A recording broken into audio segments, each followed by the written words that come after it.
Assalamualaikum warahmatullahi wabarakatuh. Perkenalkan, nama saya Muhammad Ridwan Suryana, NPM 7420121208. Di sini saya akan mereview hasil pembelajaran pertemuan ke-6 mata kuliah hukum pidana. Pertemuan ke-6 hukum pidana membahas tentang metode pembaruan KUHP. Metode pembaruan KUHP tersebut dibagi menjadi 3. Yang pertama yaitu evolusi atau evolusionis.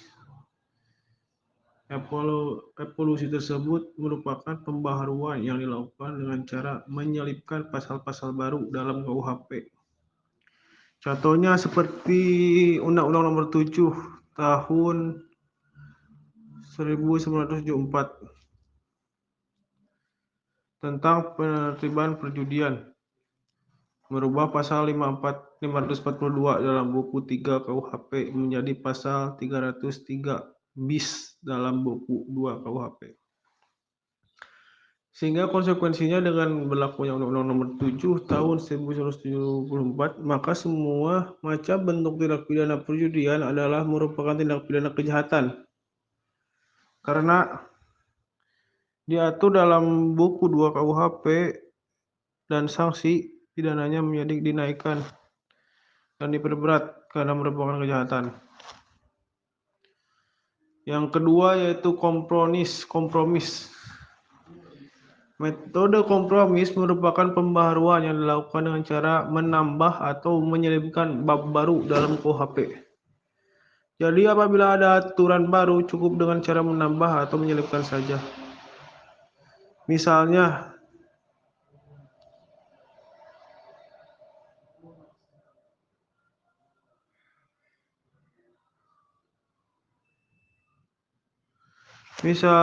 Undang-Undang Nomor 4 Tahun 1976 tentang sarana dan prasarana penerbangan.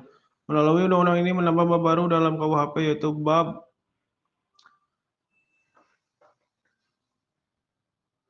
29 dalam buku 2 pasal 479 A sampai dengan pasal 479R. Pasal yang penting untuk diingatkan adalah pasal 479J KUHP, yaitu dalam penerbangan menganut arti yang sempit jika dibandingkan dengan pasal 385A KUHP yang menganut pembajakan pesawat yang mengandung arti yang luas. Yang ketiga yaitu metode global. Metode global yaitu pembaruan hukum pidana yang dilakukan secara keseluruhan, baik hukum pidana material maupun hukum pidana formal.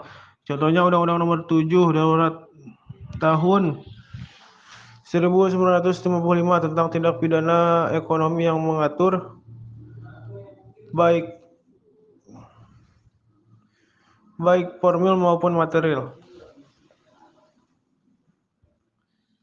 Yang terakhir periodisasi pembaruan KUHP. Secara kronologis, pembaruan dan penambahan dan pembaruan undang-undang hukum pidana telah dilakukan terhadap beberapa peraturan undang-undang antaranya. Undang-Undang Nomor 1 Tahun 1946 tentang peraturan hukum pidana. Kedua, Undang-Undang Nomor 20 Tahun 1946 tentang hukum tutupan. Ketiga, Undang-Undang Nomor 7 Darurat Tahun 1995 tentang penuntutan dan peradilan tindak pidana ekonomi. Yang keempat yaitu Undang-Undang Nomor 1 Tahun 1960 tentang perubahan KUHP.